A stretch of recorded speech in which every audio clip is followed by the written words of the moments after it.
ကျူးအောင်တတိလက်ခံဒီအချိန်မှာပဲရုတ်တရက်ကောင်းကင်ကြီးတစ်ခုလုံးမှောင်မိုက်သွားပြီးပတ်ဝန်းကျင်တစ်ခုလုံးအေးခဲသွားခဲ့ပါတယ်။ဒီပြင်အောက်ကနေအလွန်ကြီးမားပြီးအစွမ်းတက်လွန်းတဲ့အနှစ်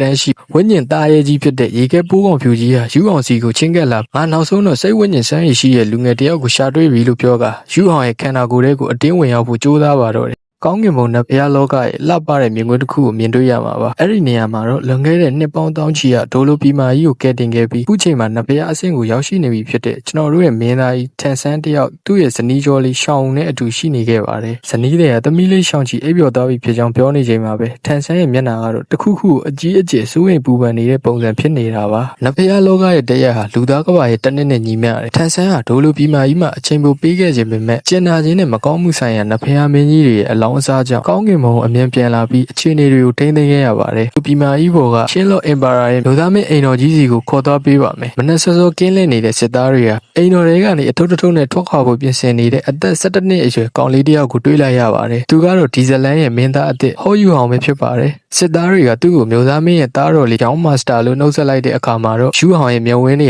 ကဒေါသနဲ့နာကျည်းမှုတွေချက်ချင်းပြည့်ရှံသွားခဲ့ပါတယ်။သူကငါရဲ့မျိုးရိုးကဒိုင်းမဟုတ်ဘူး။ဒီနေ့ကစပြီးငါနာမည်ကဟောလို့ပြက်သက်သက်အော်ပြစ်လိုက်တာပါ။ပြီးတော့သူကငါဒီညစ်ပတ်ပြီးလူမဆန်းတဲ့အိမ်တော်ကြီးကနေအပြီးပိုင်ထွက်သွားတော့မယ်လို့ပြောပြီးနောက်လက်မကြည့်ပဲသွားပါတော့တယ်။ယူအောင်ကမျိုးသားမင်းဒိုင်းပိုင်ကျန့်ရဲ့သားရင်ဖြစ်ပေမဲ့သူ့ရဲ့မိခင်ဟိုယွန်းအားဟာအိမ်တော်ရဲ့အစီအကံတူဖြစ်တာကြောင့်မျိုးသားမင်းကတော်ရဲ့နှိပ်စက်မှုကိုအလူးလဲခံခဲ့ရတာပါ။ယူအောင်ရဲ့မိခင်ကမျိုးသားမင်းကတော်ရဲ့ရုံမှမှုတွေကြောင့်ခြံဝင်းထဲကနွားတင်ကုတ်လိုနေရာမျိုးမှာစစ်စင်ရဲနေထိုင်ခဲ့ရပြီးနောက်ဆုံးမှာတော့ယောဂဝေဒနာနဲ့ကွယ်လွန်သွားခဲ့ရတာပါ။သူမမကွယ်လွန်ခင်မှာယူအောင်ကိုမျိုးသားမင်းရဲ့အမတ်သားဖြစ်တဲ့ကြားဖြူတမြောင်လေးကိုပေးခဲ့ပြီးဘလို့ပဲဖြစ်ဖြစ်အသက်ရှင်အောင်နေထိုင်ဖို့မှားရမ်းချေခဲ့ပါတယ်။ယူအောင်ကမိခင်ဖြစ်သူရဲ့အုပ်ကူရှိမှာတားရဲ့ဝိညာဉ်ဆွမ်းအားကအဆင့်30ကိုရောက်သွားပြီးတားဝိညာဉ်ကွင်းကိုသွားရှာတော့မယ်။တားဘလောက်ပဲအချိန်ပေးရပါစေအမေခံခဲ့ရတဲ့ဒုက္ခတွေအတွက်ကလစားချေပြီးအမေနာမည်ကိုပြန်လဲတိတ်ခါတင်ပေးမယ်လို့မဲရီကြားကနေကျင်းဝါခဲ့ပါတယ်။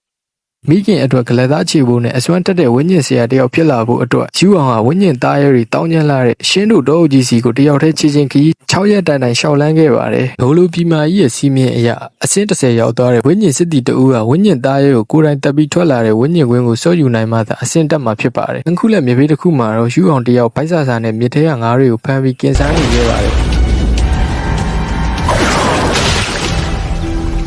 အဲ့ဒီအချိန်မှာပဲအနက်မွမွေးလေးကြောင့်လူငယ်2ယောက်ရောက်လာခဲ့တာပါသူတို့ကတော့အင်မတန်ချုံမောလှပတဲ့ထန်ရနဲ့အမြဲတမ်းပြုံးပြုံးရွှင်ရွှင်ရှိပြီးတည်ငြိမ်တဲ့ပေလိုပဲဖြစ်ပါတယ်ယူအောင်ကစိတ်ကောင်းရှိသွားတဲ့သူကင်ထားတဲ့ငါးတွေကိုကျူးမွေးခဲ့လို့ထန်ရကတော့ယူအောင်ရဲ့လက်ရာကိုအကြီးကျယ်သဘောကျသွားခဲ့ပါတယ်စကားစမိပြောရင်ယူအောင်ကရှင်းတို့တော့အုပ်စီကိုသွားမလို့နှုတ်ဆက်ပြီးတောက်ခွာသွားတဲ့အခါပေကယူအောင်ရဲ့ခန္ဓာကိုယ်ထဲကအားနေလာတဲ့ဝိညာဉ်စွမ်းအားကိုသတိပြုမိသွားပါတယ်အဆင့်30ပဲရှိသေးတဲ့ကောင်လေးတယောက်ဟာအန်ရကြီးမှတဲ့ရှင်းတို့တော့အုပ်ကြီးကိုအဖို့မပါပဲသွားတာကိုယ့်ကိုယ်တေချောင်းချန်တာနဲ့အတူတူပဲမလို့ပေနဲ့ထန်ရတို့ကစိတ်မချပဲယူအောင်ရဲ့နောက်ကိုတိတ်တဆိတ်လိုက်လံဆောက်ရှောက်ဖို့ဆုံးဖြတ်ခဲ့ကြပါတယ်ရှင်းတို့တော့ရဲ့အစွန်အဖျားကိုရောက်တဲ့အချိန်မှာတော့လှပလွန်းတဲ့တဘာဝမြင်ကွင်းကြောင့်ယူအောင်တယောက်ငေးမိုးနေခဲ့ပါတယ်ဒါပေမဲ့အန်ရဆိုတာကြိုတင်အကြောင်းကြားပြီးလာတာမဟုတ်ပါဘူးရုတ်တရက်ဆိုလိုမျိုးချုံမုတ်ထဲကနေအလုံးမြတ်ဆန်တဲ့အရေးတစ်ခုဟာယူအောင်စီကိုပြေးဝင်တိုက်ခိုက်ပါတော့တယ်ဒါဟာအစင်းနှိမ့်တဲ့ဝိညာဉ်သားရဲ့တကောင်ဖြစ်တဲ့မြေမြောင်းဝင်တကောင်ဖြစ်ပါတယ်ယူအောင်ကသူ့ရဲ့နောက်ဝိညာဉ်ဖြစ်တဲ့စိတ်ဝိညာဉ်မျက်လုံးကိုအသုံးပြုပြီးရန်သူရဲ့လှုပ်ရှားမှုကိုအနေပြောက်ကွက်လိုကြည့်ဖို့ကြိုးစားခဲ့ပါတယ်နောက်ဝင်ကြီးကယူအောင်ကိုအသေးသက်ဖို့ကြိုးစားတဲ့အတွက်လေပေါ်ကနေဒုတိယအကြိမ်ထပ်မံခုံအောင်လိုက်တဲ့အချိန်မှာပဲယူအောင်ကအမေကိုပေးခဲ့တဲ့ဂတိကိုတတိယသွားပြီးငါဒီနေရာမှာအသေးမခံနိုင်ဘူးလို့အော်ဟဲကသူ့ရဲ့ကြားဖြူတမြောင်ရှေ့ကိုမျက်စိမိတ်ပြီးထိုးဆိုင်ချလိုက်ပါတော့တယ်ကြားဖြူတမြောင်ရဲ့ထက်မြက်မှုကြောင့်မြောင်းဝင်ကြီးရဲ့ရင်ဘတ်ကိုတက်တက်ထိုးဆိုင်ဝင်သွားပြီးမြောင်းဝင်ကြီးကပွဲချင်းပြီးတိတ်ဆုံးသွားခဲ့ရပါတယ်အဲ့ဒီနောက်မြောင်းဝင်ကြီးရဲ့အလောင်းပေါ်ကနေအဖြူရောင်ဝိညာဉ်ကွင်းလေးတစ်ခုထွက်ပေါ်လာခဲ့ပါတယ်ယူအောင်ကဒါကိုမြင်ပြီးဝမ်းသာသွားပေမဲ့တိုက်ပွဲကြောင့်ဒဏ်ရာရပြီးခန္ဓာကိုယ်တစ်ခုလုံးနှုံးခွေကလဲကျသွားခဲ့ပါတော့တယ်ယူအောင်တတိလက်ခံဒီအချိန်မှာပဲရုတ်တရက်ကောင်းကင်ကြီးတစ်ခုလုံးမှောင်မိုက်သွားပြီးပတ်ဝန်းကျင်တစ်ခုလုံးအေးခဲသွားခဲ့ပါတယ်။ဒီပြင်အောက်ကနေအလွန်ကြီးမားပြီးအစွမ်းတက်လွန်းတဲ့အနှစ်တန်းရှိဝိညာဉ်သားရဲကြီးဖြစ်တဲ့ရေခဲပိုးကောင်ဖြူကြီးဟာယူအောင်စီကိုချင်းကက်လာငါနောက်ဆုံးတော့စိတ်ဝိညာဉ်ဆန်းရည်ရှိတဲ့လူငယ်တယောက်ကိုရှာတွေ့ပြီလို့ပြောက